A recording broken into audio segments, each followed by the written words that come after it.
Hello everyone, मेरा नाम निकिता है। यूपीपीसीएस की 2018 एग्ज़ाम में मेरे को 36 रैंक मिली थी और मैं उस एग्ज़ाम से एसडीएम सेलेक्ट हुई थी। अभी राइट नाउ मेरी पोस्टिंग हो गई है शामली डिस्ट्रिक्ट में। तो आज इस वीडियो के माध्यम से मैं आपको ये बताऊंगी कि जो अपकमिंग यूपी के मेंस वाले एग्ज़ाम है, आप लास्ट 7 डेज़ में ऐसा क्या करें कि आपको बहुत बेनिफिट हो। ठीक है, ये वीडियो उन लोगों के लिए नहीं है those who are looking for एक डिटेल्ड स्ट्रेटेजी पे आपको और वीडियोस भी मिल जाएंगी। मेरी ही वीडियो है डीकेटी की, आप वो भी रेफर कर सकते हैं। ये सिर्फ उनके लिए है जिनका अभी 1 वीक बाद मेंस का एग्जाम है। तो इसमें हाँ, अभी कुछ लोगों को लग रहा होगा कि अब 7 दिन में हम क्या कर लेंगे। तो आई वुड लाइक टू से कि जब आप अच्छे से पढ़ाई करते हो तो लास्ट के 7 डेज जो होते हैं वो हमारे लिए बहुत इंपॉर्टेंट होते हैं। एक तो जितने भी लोग सीरियसली तैयारी कर रहे हैं they can relate to this fact कि आप हमेशा जब भी देखोगे तो लास्ट के 7 डेज में आप जो पढ़ते हो उसमें से बहुत कुछ आता है और हमारा दिमाग भी उस टाइम पे एक अलग लेवल पे काम करता है। And the friend who suggested me to make this video, Gaurav, he is also in services, तो उसका भी यही कहना है कि यार अब 7 दिन बचे हैं, ठीक है, लेट्स मेक अ वीडियो।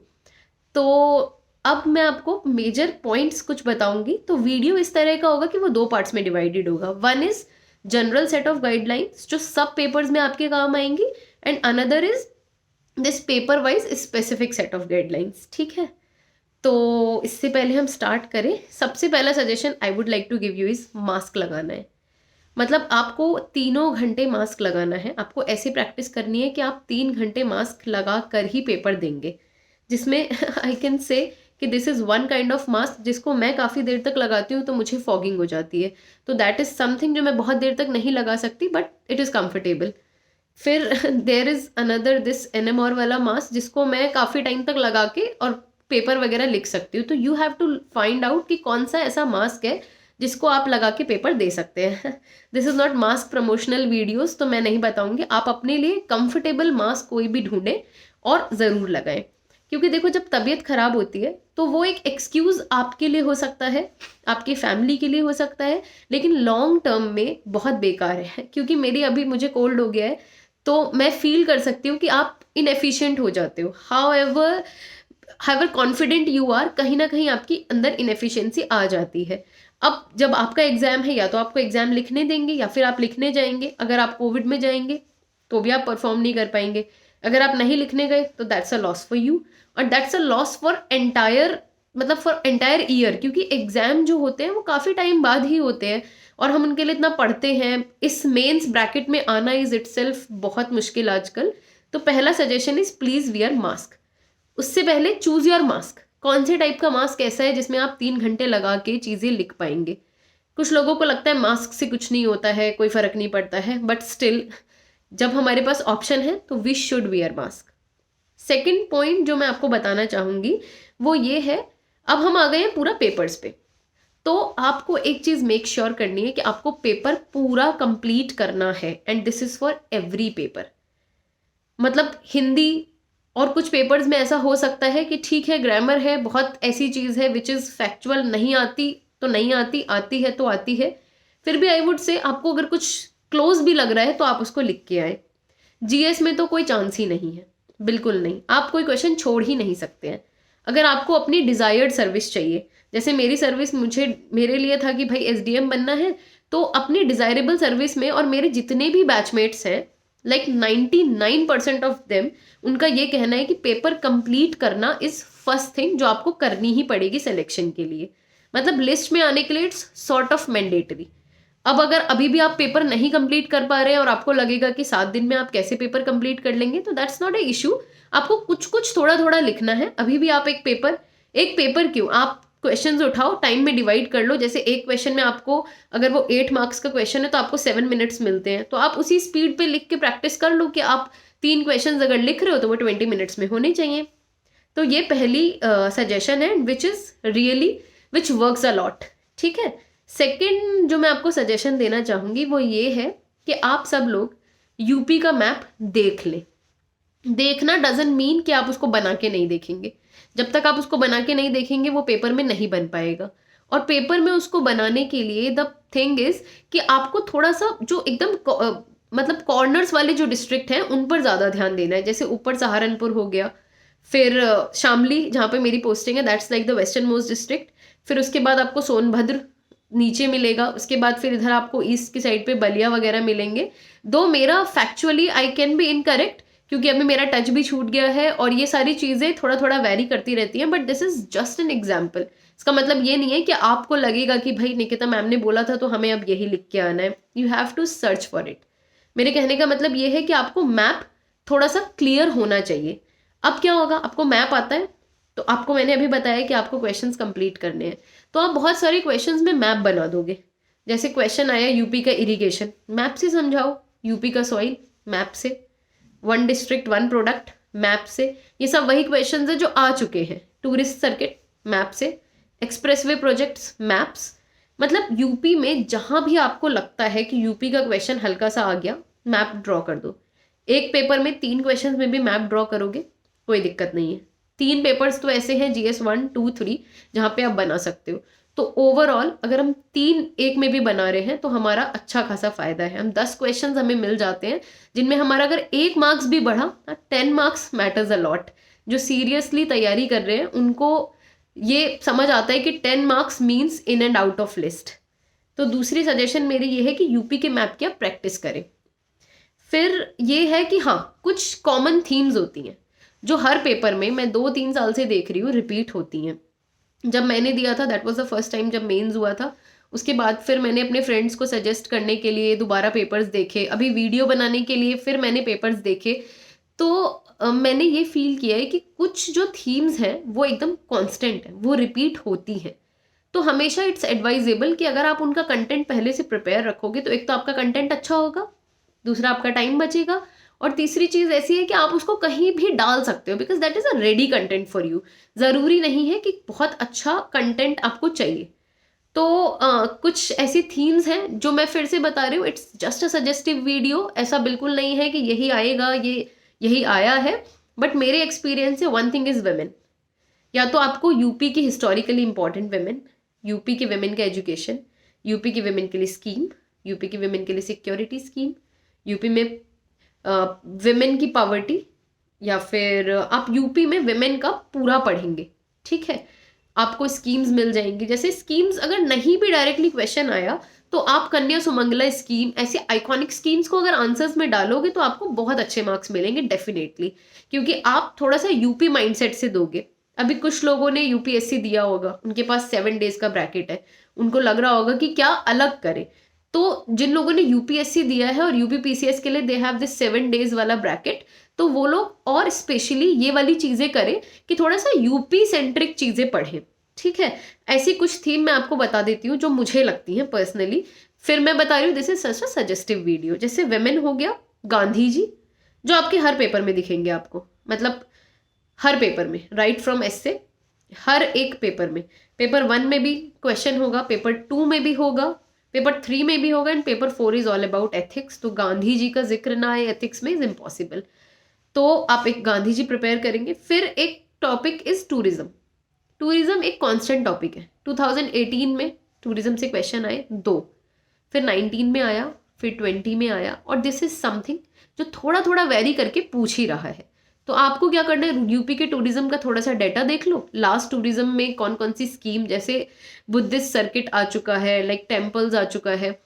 तो ये या तो ये डायरेक्ट क्वेश्चन आएगा, नहीं तो मान लो कोई क्वेश्चन आता है कि भाई इंडिया एक कल्चरली बहुत अच्छा, लाइक बहुत डाइवर्स है, या फिर एक क्वेश्चन आता है कि टूरिज्म प्रमोशन के लिए रिसेंटली बहुत कुछ हो रहा है। तो उस क्वेश्चन को आप यूपीएससी में जब आंसर करते हैं तो आप पूरे इंडिया की स्कीम्स लिखते हैं। जब आप यूपी में आंसर करेंगे तो थोड़ा सा यूपी सेंट्रिक कंटेंट लिखेंगे। तो उससे क्या होगा, एग्जामिनर रिलेट कर पाएगा, एंड दैट शोज कि हाँ आप यूपी के हैं, आपको यूपी की सर्विसेज में आना है, क्योंकि आफ्टर ऑल आपको पढ़ना पड़ेगा अभी, नहीं तो इंटरव्यू के टाइम पे you have to read all this. और इससे इससे आपके ओवरऑल क्वालिटी जो है ना, कंटेंट जो है आंसर्स का, वो इम्प्रूव होगा। क्योंकि अब 7 दिन बचे, जितने जिसको प्रैक्टिस करनी थी, जितना जिसको पढ़ना था, वो सब ऑलमोस्ट हो चुका है।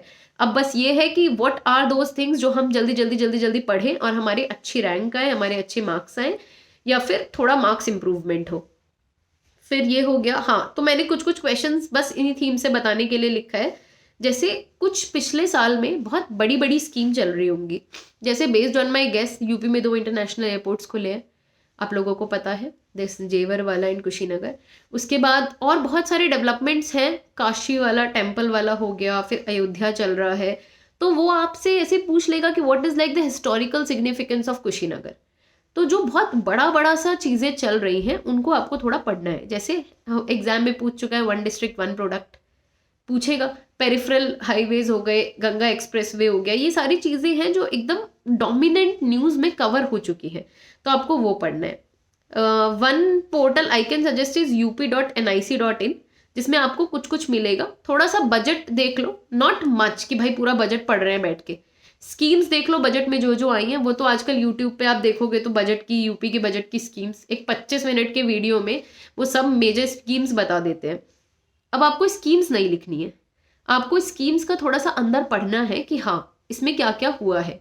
जैसे गौवंश के लिए और गौशाला के लिए स्कीम्स चल रही है, तो जब हमें नहीं पता होता है तो हम लिख तो देंगे बट बहुत जेनरिक लिखेंगे, और अगर हमें थोड़ा बहुत भी आइडिया है तो वहीं पे हमारा डिफरेंस आ जाता है। तो अभी आपके पास टाइम है, आप आराम से ये चीज़ कर सकते हैं। उसके बाद कुछ एग्जाम्पल्स मैंने यही लिखे हैं, कन्या सुमंगला, 1 डिस्ट्रिक्ट 1 प्रोडक्ट, फिर उद्यम साथी, हाँ ऑन्टरप्रिनरशिप, स्किल, स्मार्ट सिटी, ये 3-4 टॉपिक पूरे 3-4 सालों में डोमिनेट करें। मतलब स्मार्ट सिटी इज समथिंग जो मैं देख रही हूँ हर साल आ रहा है, डायरेक्टली इनडायरेक्टली कैसे भी करके। Make in India is something जो क्रक्स है, मतलब वो आएगा ही। तो यूपी की स्मार्ट सिटीज को जब आप हाईलाइट करके लिखोगे तो वो आंसर आपका नेचुरली बेटर होगा। एक स्मार्ट सिटीज का आंसर हम यूपीएससी में लिखते हैं जिसमें हम मेजर इंडिया की सिटीज लिखते हैं। अब जब हम उसको यूपी सेंट्रिक लिखेंगे तो हम यूपी की सिटीज लिखेंगे, तो that will make a good impact.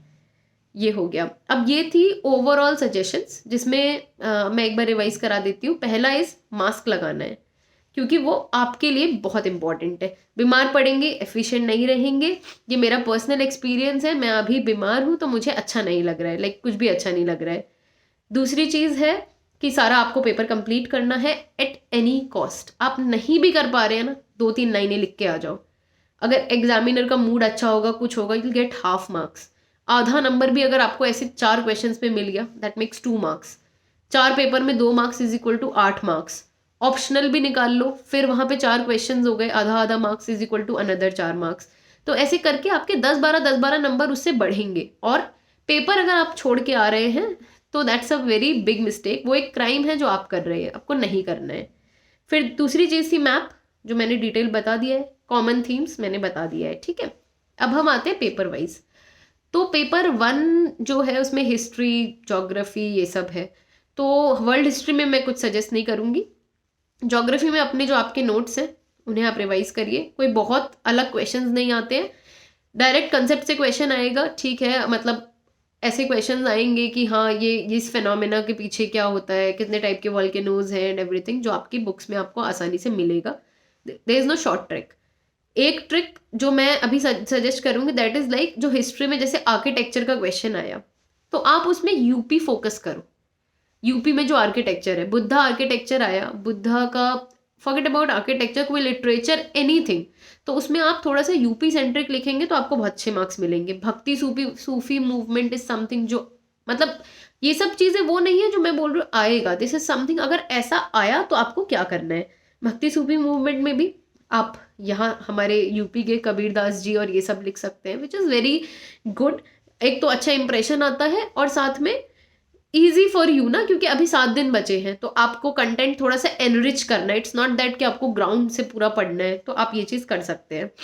फिर लास्ट ईयर एक क्वेश्चन था कॉम्पोजिट कल्चर पे, तो आप लिखो कि एक यूपी ही इतना diverse composite culture of India पे था, तो हम यूपी के फेयर्स, फेस्टिवल्स, ये सारी चीज़ें पढ़ते हैं। तो ऐसे में आप बहुत इजीली आप फेयर्स, फेस्टिवल जो आपने पढ़ा है ऐसी चीज़ों में डाल सकते हो। उसमें यूपी सेंट्रिक ज़्यादा डालो, क्योंकि आप यूपी के एग्जाम देने जा रहे हो और आप सिर्फ लिख रहे हो कि तमिलनाडु में ये होता है, उड़ीसा में ये है, कश्मीर में ये है, गुजरात में ये है, तो दैट डजंट मेक सेंस उतना ज़्यादा। ठीक है, आप वो भी लिखिए, पर आप एक पैराग्राफ तो ये ज़रूर लिखिए। दिस इज समथिंग जो मेरे लिए काम किया जिसने, तो मेरे मार्क्स ठीक आए थे जीएस में, तो इसीलिए आई एम सजेस्टिंग कि हाँ ये कुछ कुछ चीज़ें हैं जो आप करेंगे तो आपके लिए अच्छा रहेगा, ठीक है।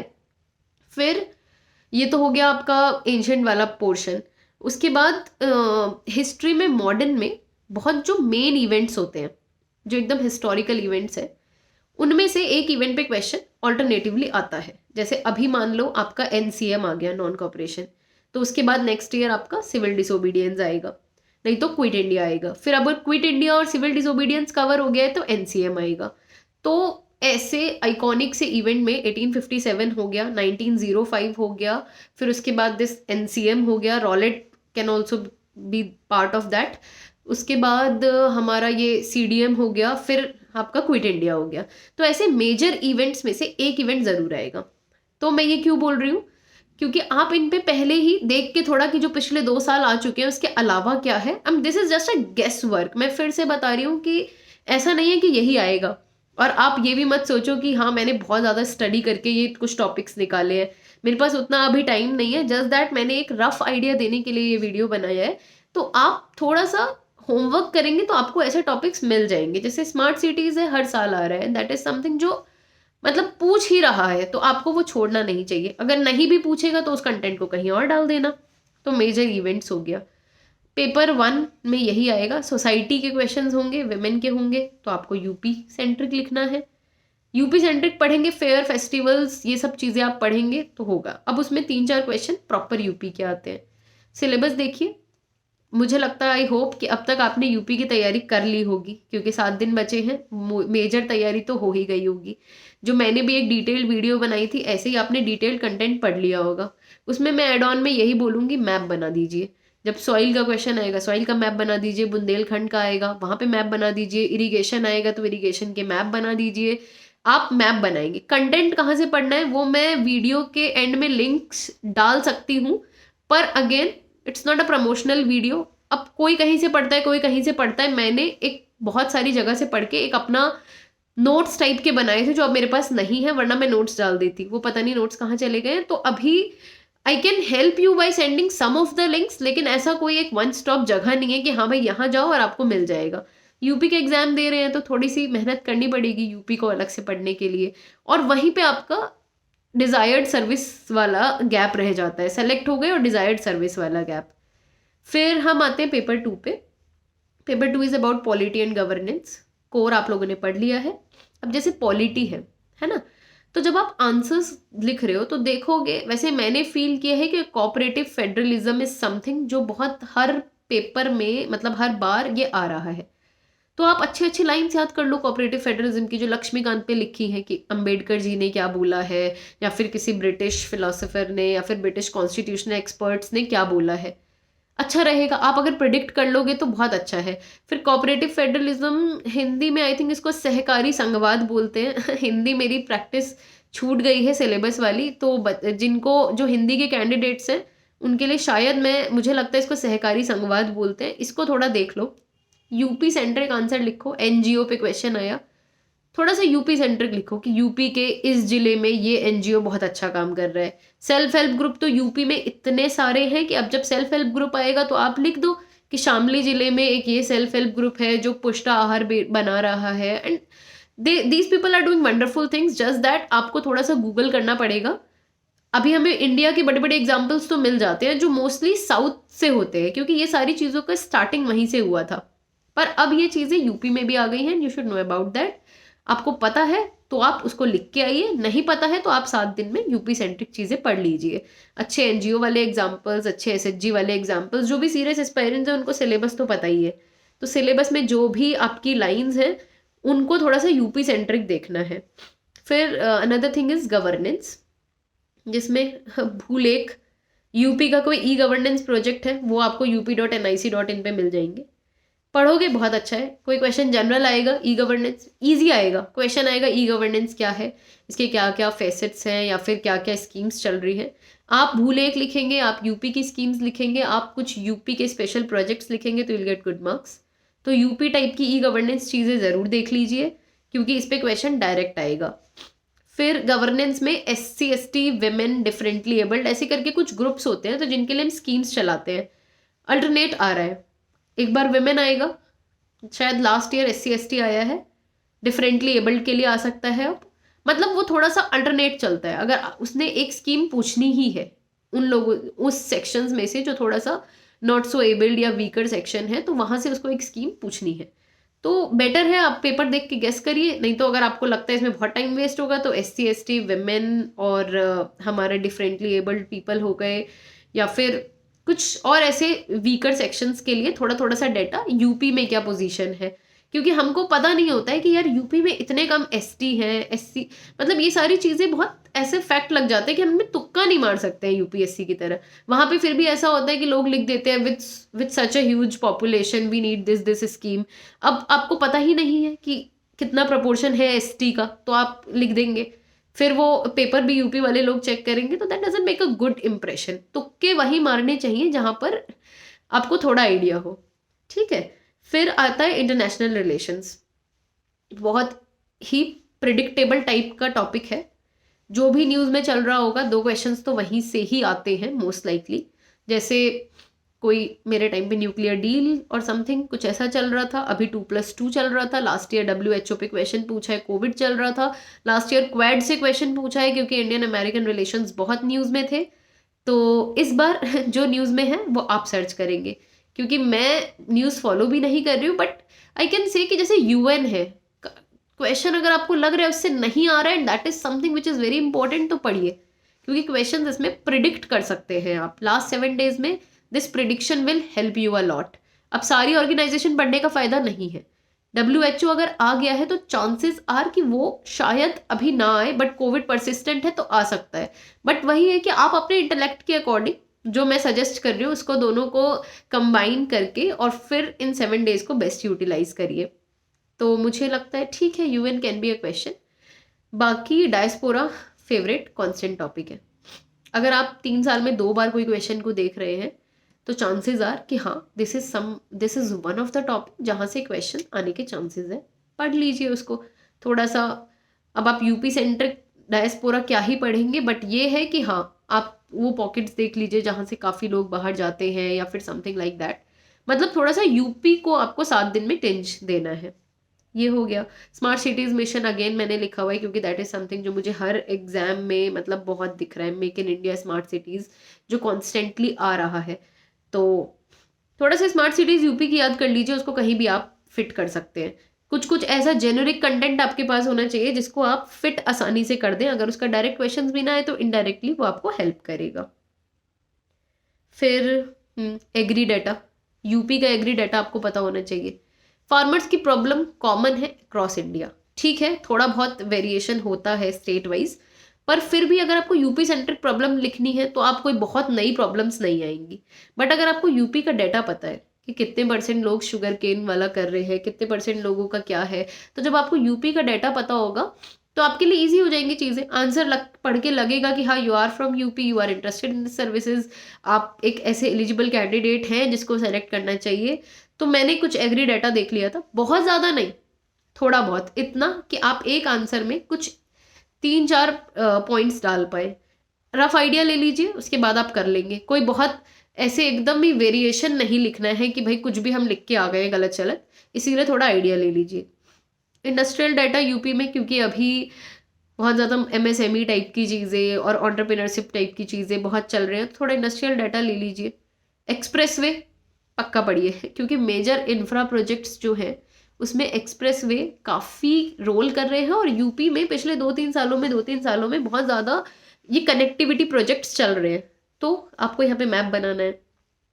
तो अभी आई होप कि आपने अभी तक एक्सप्रेसवेज देख लिए होंगे, नहीं देखे हैं तो आज देख लीजिए, या फिर अभी जो भी 3-4 दिन है आप जैसे प्लान करेंगे देख लीजिए, लेकिन उनके साथ मैप ज़रूर बनाना है। जैसे गंगा एक्सप्रेसवे अगर मेरठ से होके प्रयागराज जा रहा है तो उसमें कौन कौन सी मेजर 3-4 जगह कवर हो रही है, मेजर डिस्ट्रिक्ट्स, उतना देख लीजिए। मैं फिर बोल रही हूँ, मैं फैक्चुअली इनकरेक्ट हो सकती हूँ, आई डोंट नो कि कहाँ से कहाँ तक जा रहा है, this is just for example. दो मैं कोशिश कर रही हूँ कि जो मैं बोलूँ वो थोड़ा बहुत ठीक हो, पर फिर भी फैक्चुअली इनकरेक्ट हो सकता है। तो ये आपका पेपर 3 हो गया, तो ऑलमोस्ट कवर हो गया है। अब आता है पेपर 4, ठीक है। एथिक्स लोगों को लगता है, और एक्चुअली है भी, मोस्ट लाइकली यूपीएससी टाइप का ही होता है। पर वन थिंग इज, जब हम यूपीएससी देते हैं तो हमको लगता है कि केस स्टडीज अच्छी कर लेंगे, थ्योरी वाला पार्ट में थोड़ा बहुत हमें कम ज़्यादा भी आता होगा तो दैट विल वर्क। लेकिन यहाँ पे केस स्टडीज़ के नाम पे कुछ खास नहीं आता है। जब आप केस स्टडीज़ देखेंगे तो 1-2 दिखेंगे, 1-2 और वो भी आपको बहुत डिफरेंट दिखेंगी यूपीएससी से। तो जो लोग दोनों चीज़ों की तैयारी कर रहे हैं, उनको पेपर में बैठ के लगेगा, जैसा मुझे लगा था कि इतना मैं कंटेंट कहाँ से लाऊं, है ना? तो आप जितनी भी डेफिनेशंस हैं, जैसे एटीट्यूड एप्टीट्यूड पे ही 22 नंबर के क्वेश्चंस आ गए थे 2018 में, मतलब 22 मार्क्स। तो अगर आप बहुत कंटेंट रिपीट करोगे तो फिर वो आपके लिए इशू हो जाएगा। आपको जब डिफरेंस पूछ रहे हैं तो भी सेम कंटेंट है, फिर आपने 2 लाइन की डेफिनेशन याद करी है तो उससे नहीं होगा। थोड़ा सा एलेबोरेटेड अंडरस्टैंडिंग हर टॉपिक, बहुत ही डायरेक्ट पेपर आएगा, जैसे कि एप्टीट्यूड एटीट्यूड, करप्शन पे आ जाएगा, इनटॉलरेंस पे आएगा। केस स्टडीज़ बहुत ज़्यादा नहीं आती हैं, बहुत ज़्यादा फोकस आपको करना भी नहीं है। अब इसमें फिर यूपी टेंस देने के लिए आप क्या करोगे? अब आप यहाँ पे अगर आप कोई फॉरेन वाले लोगों के एग्जाम्पल्स को कोट करोगे, फिलोसोफर्स वगैरह के या फिर लीडर्स के या फिर कुछ भी, तो ये है कि लोग उतना रिलेटेबल नहीं लगेगा। उसकी जगह आप गांधी जी लिखिए, कबीरदास लिखिए, और यूपी में बहुत महान पर्सनालिटीज़ हैं, जब आप थोड़ा सा पढ़ेंगे तो आपको पता चल जाएगा, वो लिखिए। मतलब this is just an advice, क्योंकि जब हम बाहर के लोगों के एग्जाम्पल लिखते हैं तो बहुत सारे लोगों को मे भी नहीं पता कि जॉन लॉक का क्या है, एरिस्टोटल का क्या है, मतलब अरस्तू वाली फिलोसफी लोगों को इवन इफ पता भी है, एग्जामिनर जो पेपर चेक कर रहा है, बट उसको वो यूपी वाली फील नहीं आएगी। तो आपको थोड़ा सा यूपी वाली फील लेने के लिए, लाने के लिए, आप विमेन में लिखिए तो आप महारानी लक्ष्मीबाई लिखिए, अभी उनके नाम पे स्टेशन वगैरह भी चेंज हो रहा है, तो वो आप देखिए कि किस चीज़ पे फोकस है, वो चीज़ें आप ज़्यादा पढ़ेंगे। 7 डेज में आप यही कर सकते हैं। तो एथिक्स में एक तो आप इंडियन फेमस पर्सनैलिटीज़ और सो कॉल्ड रोल मॉडल्स और जो भी है उन पे ज़्यादा ध्यान देंगे। And another thing is definitions को अच्छे से कर लेंगे, क्योंकि केस स्टडीज़ आती नहीं है। फिर आप बीच में आप लिख रहे हैं और आपको नहीं पता कि हाँ वर्क कल्चर के 7-8 पॉइंट नहीं आते हैं, तो फिर आप उसको रिपीट करेंगे। रिपीटेटिव कंटेंट अच्छा नहीं लगता है, तो वो कर लीजिए। अब चारों पेपर हो गए हैं, लेट्स टॉक अबाउट हिंदी जिसमें लोगों को एक्चुअली बहुत डर लगता है, क्योंकि सब ये सोच के बैठे होते हैं यार हिंदी तो हमने पढ़ी नहीं है। तो वो किसी ने नहीं पढ़ी है 10th के बाद। इवन हिंदी मीडियम का स्टूडेंट भी हिंदी में बहुत अच्छा स्कोर करेगा इज़ नॉट ए गारंटी। लेकिन कुछ चीज़ें हैं जो आपको करनी पड़ेंगी, क्योंकि वही है 10-10 नंबर से आपकी चीज़ें रहती हैं, तो आपको बहुत रैंक इधर उधर रहती है। तो ऐसा नहीं है कि मैं हिंदी थोड़ा कम पढ़ लेती हूँ, मैं और चीज़ें ज़्यादा पढ़ लूँगी तो हो जाएगा। अपना आपको बेस्ट करना है, क्योंकि ये गोल्डन चांस आपको 1-2 बार ही मिलता है लाइफ में, और अच्छा है कि एक ही बार मिले और आप पूरा निकल जाए, दोबारा आपको ज़रूरत ना पड़े। तो हिंदी में एक गलती जो मैंने करी थी, अच्छे से मैंने पढ़ लिया था, सब कुछ पढ़ लिया था, एक गलती जो मैंने करी थी जिसकी वजह से मेरे हिंदी में अच्छे स्कोर नहीं आया है। हिंदी में मेरे काफ़ी कम मार्क्स आए थे, जहाँ 100 मार्क्स इज़ वेरी कॉमन, वहाँ पे मेरे को 80 मार्क्स आया था। तो जबकि मैं सोचती हूँ कि मेरी हिंदी इज़ गुड, वो इसीलिए हुआ क्योंकि मैंने लिखा नहीं था। लेटर में क्या है कि आप लेटर का फॉर्मेट आपने पढ़ लिया, आप चले गए एग्जाम में बैठ के लेटर लिख रहे हैं, आपको अधोहस्ताक्षरी ही नहीं लिखना आएगा।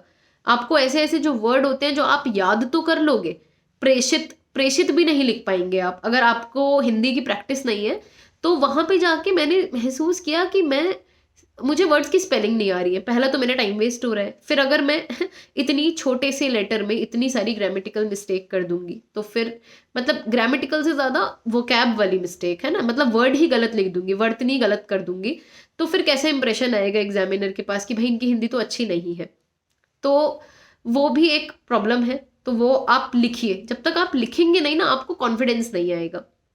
तो एक लेटर आपको लिखना है, प्लस एक और चीज़ ये है कि जैसे पेपर आएगा तो एक अपठित गद्यांश आता है which is like unseen passage sort of Hindi में।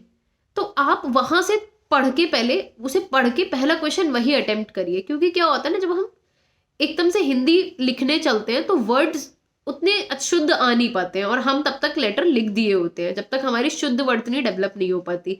तो हम पहले अगर पढ़ लेंगे तो हमारे दिमाग में कुछ अच्छे वर्ड्स, थोड़ा सा फ्रेम, और मतलब हम एक्वेंट हो जाएंगे एग्जाम में, मतलब हमें थोड़ा सा अवगत हो जाएंगे कि हाँ ये हिंदी के शब्द हैं, ये हमें इस तरह से फिर लिखना है, और फिर आपके दिमाग में अच्छे अच्छे वर्ड्स आ जाएंगे। जैसे कभी कभी संघर्ष ही याद नहीं आता है, जब मैं कुछ लिख रही थी तो मुझे संघर्ष वर्ड ही नहीं याद आ रहा था, स्ट्रगल स्ट्रगल।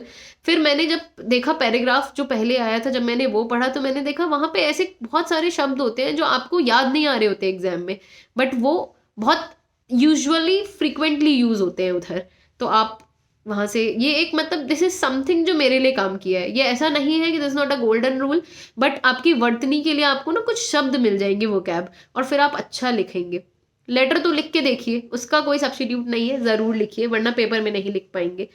अधो हस्ताक्षरी, स्वास्थ्य, इनफैक्ट स्वास्थ्य भी अगर आप लिखना चाहेंगे तो आपको लगेगा स्वास्थ्य होता है, स्वास्थ्य होता है, मतलब बहुत कॉमन वर्ड्स है जो आप गलत करेंगे, तो आप पहले लिखिए।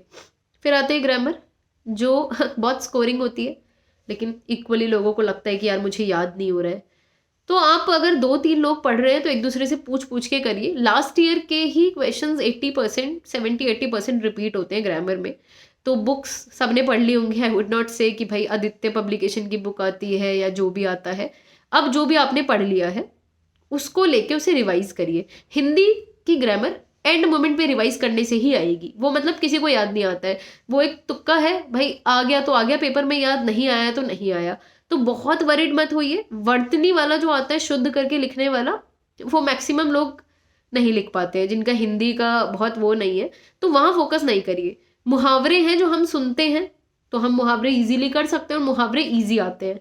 फिर एक होता है कि एक शब्द बहुत शब्दों के लिए, जैसे जो हमेशा रहता है शाश्वत, तो इनमें क्या है, जब शाश्वत आपने पढ़ तो लिया, अब एग्जाम में अगर आप शाश्वत गलत लिख के आ गए तो फिर दिक्कत है, मतलब आपका याद रहना भी खराब हो गया। और जब आप शुद्ध ही नहीं लिखेंगे हिंदी, तो जो मेरे साथ हुआ था, मैंने पढ़ काफी लिया था, लिखने में मेरे को कहीं कहीं बार मैंने अशुद्ध चीजें लिखी, तो इसीलिए मेरे मार्क्स नहीं आए, तो उतने अच्छे नहीं आए जितने अच्छे आ सकते थे।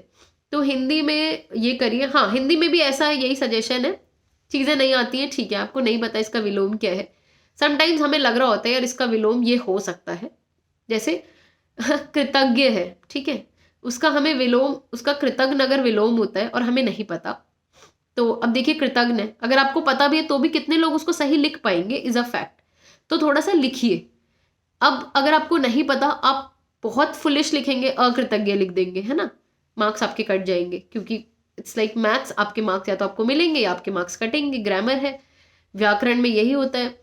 तो कोई बात नहीं, अगर आपने क्या पता आप ऐसा कुछ लिख रहे हो और वो ठीक भी हो जाए, तो बहुत ऐसा नहीं, अगर आपको थोड़ा थोड़ा सा हिंट आ रहा है तो आप लिख दीजिए।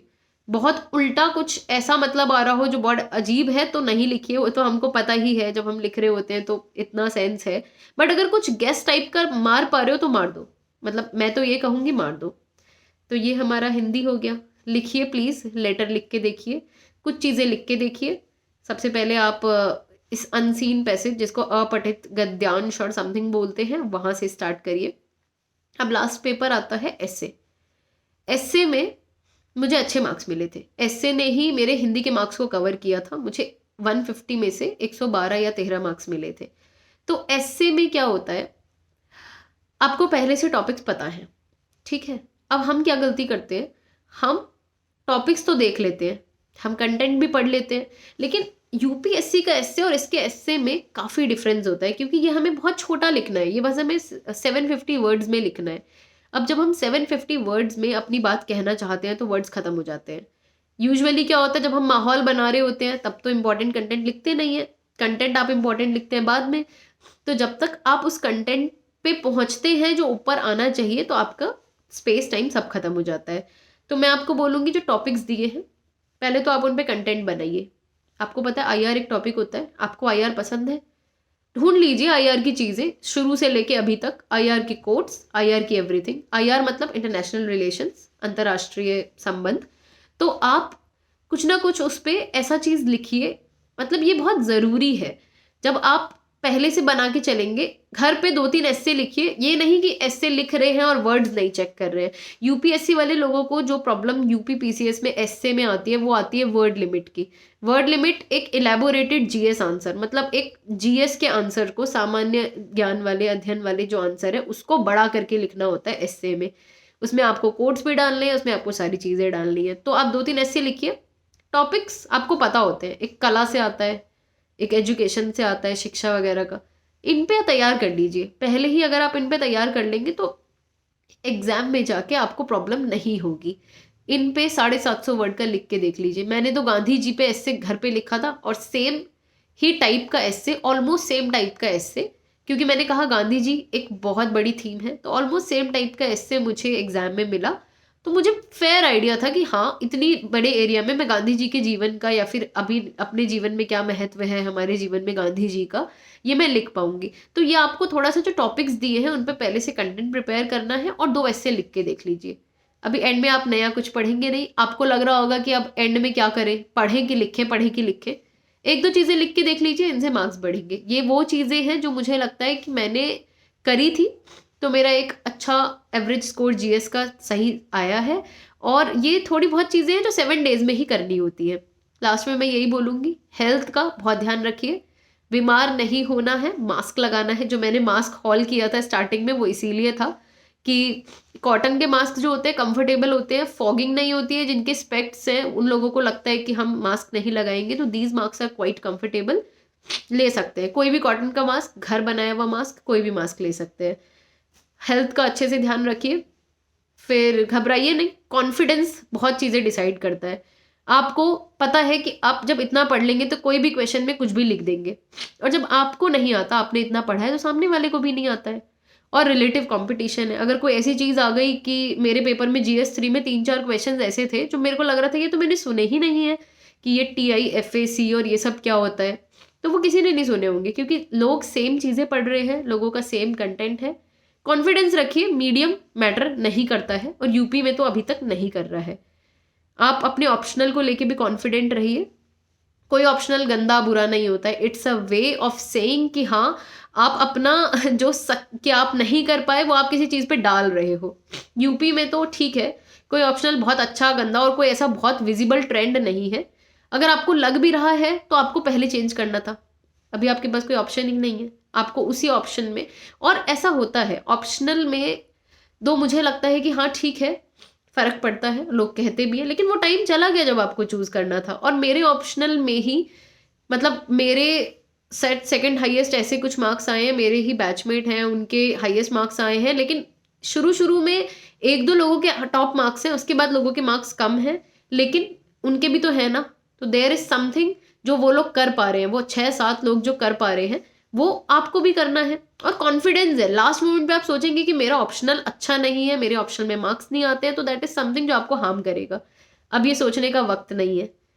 अच्छे से रहिए, सैनिटाइज करिए, मास्क लगाइए, 7 दिन अच्छा खाइए, हेल्दी खाइए, पढ़ाई करिए। ट्रैवल भी करना पड़ेगा क्योंकि सेंटर्स कम है, ट्रैवलिंग में भी अच्छे से प्रिकॉशंस रखिए। बहुत एग्जर्ट मत करिए, पढ़ लिया है आराम से, क्योंकि मैं तो कभी एग्जर्ट नहीं करती थी। आपने पढ़ लिया है, एग्जाम की सुबह आराम से अब खाना, अच्छा खाना खाइए और एग्जाम सेंटर पे जाइए। जो आपने इतने दिन से पढ़ा है वही काम आता है, और 7 दिन में जो आपको करना है वो मैंने आपको बता दिया है। तो इवेंचुअली परफॉर्मेंस जो होती है वो उस दिन पे भी डिपेंड करती है। तो आप अच्छे से हेल्दी रह के अच्छे से एग्जाम लिखिए। I wish all the best to everyone. Thank you.